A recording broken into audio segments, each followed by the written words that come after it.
All right, welcome back, folks. In our last lesson, we started taking a look at variables. All right, we explored some apps that utilized them and some of the things that are possible when our apps actually store data. And then we also got into the theory behind them, kind of what's happening behind the scenes when we declare a variable, assign a variable, use a variable. Okay, what's happening in the computer memory? Okay, today in this lesson, lesson 2, variables investigate, we're actually going to take a look at some apps and their code, apps utilizing variables and their code, and actually get into how that works, okay, in JavaScript here.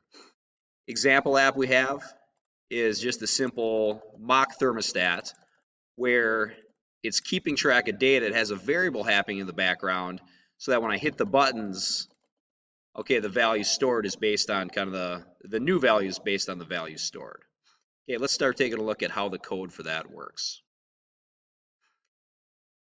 All right, so here we have the exact same app along with the 20 or so lines of code that make it work, make it function.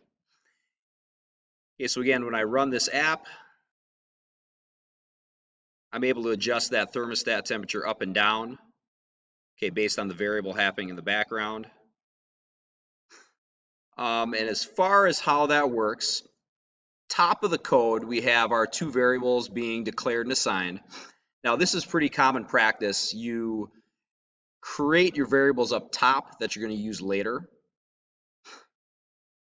Okay, I have var temp get 70, and it looks like when I run this guy, that's what we're starting off with. Then I have this other var temp f equals quotes with nothing there. Okay, this is essentially a string with no value. Anytime you're going to have a string of characters like words or sentences or whatever you're looking for like that, but you want to start with nothing, this is essentially how you'd make a zero string. And then as far as making things go up and down, I've got my down button and up button. And what does the down button do? Well, it sets the temp variable equal to the temp minus 1. So in this case, if temp starts at 70 and I click the down button, 70 minus 1 is 69, temp gets reset here. Okay, now as far as displaying this on the screen then, that's where this temp f is going to come into play. Temp f gets temp, okay, the variable temp, plus the string, a space, and an f for Fahrenheit. And then here is where the display is happening. We're setting the text of the temperature text, which I'm assuming is this thing right here, yep, to the value of temp f. Temp f is currently the number plus the f. All right, and that's what actually makes the variable update and also be displayed on the screen. Okay, the up button works similarly. Temp gets temp plus 1. Okay, temp f gets the value of temp plus the f. It gets displayed here. So the only difference here is that one's decreasing the variable by 1, the other one's going up by 1. Okay, this is a pretty standard variable. We'd call it incrementing and decrementing pattern. Okay, something that gets used a lot as we're going through the rest of this course. Okay, there's some instructions here. There's some things to discuss. We kind of did that already.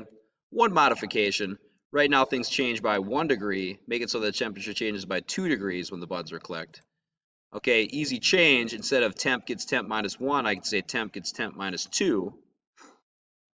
And with the up button, we can do whatever we want. We can say plus 5. So now, as you can see, when I click the down button, we're going down by 2 every time, but the up button is going up by 5. Okay, maybe we want to count by 5s, 10s, and 100s. Okay, it's easy to make those variables count, okay, following the same pattern. All right, play around with this app a little more if you need to. Press pause, and then we'll pick up with the next one when you're ready. All right, in level 3, we've got essentially the same app, but this time notice they've added a value in Celsius along with the Fahrenheit. And when I run it, it looks like the Fahrenheit still adjusts. Whoops, speed my turtle up here. Looks like the Fahrenheit still adjusts as normal. Okay, but that Celsius calculation is just coming along with it to be displayed. So my buttons are still affecting that Fahrenheit value directly, and then Celsius is with a calculation. Okay, taking a look at the code we have temp f gets 70.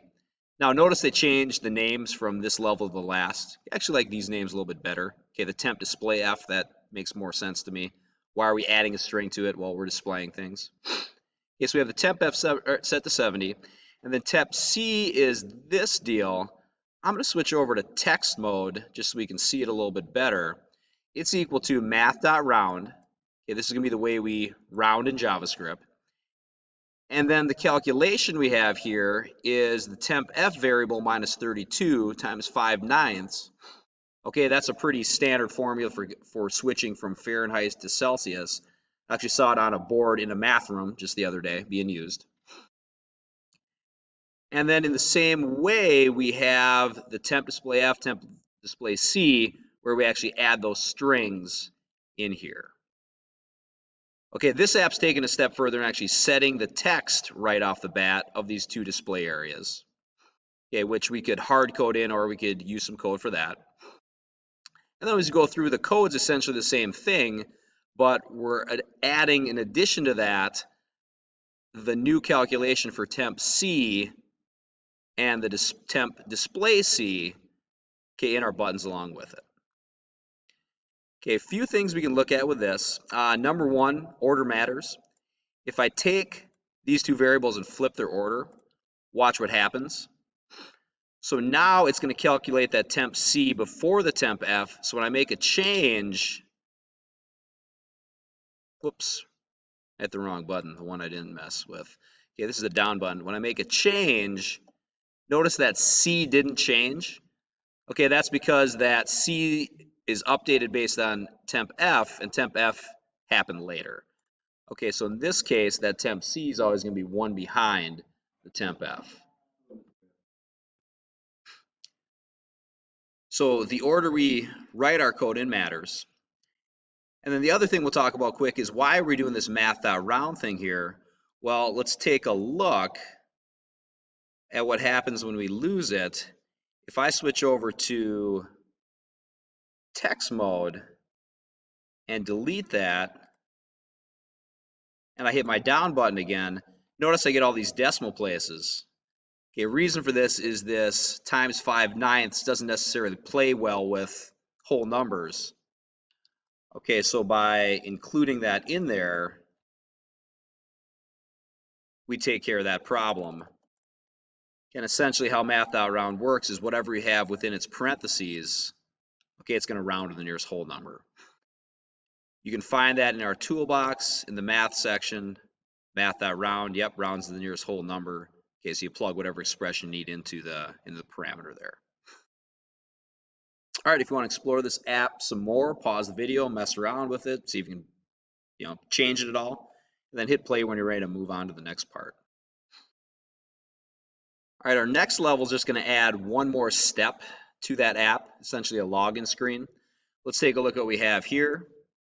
Okay, we want to plug something in, Mr. B, log in, and we have the same thing happening, but notice up top here, it's hi, Mr. B.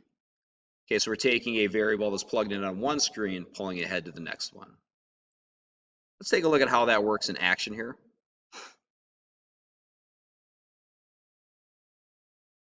Let me start over. Get in block mode. All right, so again, same kind of code. Only new thing we have up top is a variable for username. Now notice this variable has been declared but not assigned to anything. I suppose we could assign it to an empty quote, set of quotes like we had in an earlier example. But this would be an example of where we'll declare that variable so we can use it later. We know it's not going to be assigned right away. Why set it to anything right off the bat? As far as the login piece, if I scroll down here, here's where that's happening. I've got my home button that switches the login screen. And then my login button, what is that doing? That's setting the username equal to the string hi with a comma, and then plus new block of code here, get text from the name input. What this chunk right here is going to do is it's going to get whatever text is in whatever user interface element you select. Okay, in this case, yep, this is my name put. That's going to be how we grab words, usernames, okay, sentences, whatever from our users and text boxes. So again, when I run this guy here, okay, I can type in my name, log in, and we see the name popping up there. Okay, as far as modifications go, we talked about the get text. Okay, modify, use concatenation, add an exclamation point at the end of the string stored in username. Okay, so let's take a look at how to do that. So let's make this say hi name with an exclamation point here. The way I do that was with string concatenation. That's just where you take two strings and add them together. Okay, so I've got the hi, the plus the get text, probably easiest to do in text mode once again. Then what I can do again is I can just say plus quote exclamation point. Okay, now that username variable is going to store all three of these pieces put together.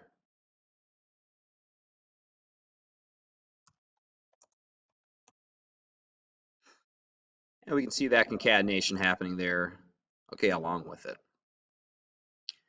Okay, once again, if you want to play around with this level more, pause the video, go ahead and do that. Or actually, I suppose the video is done, so we're good. The last level is just a quick question and answer about the variable update pattern. Okay, so take a minute or two, write a sentence about that.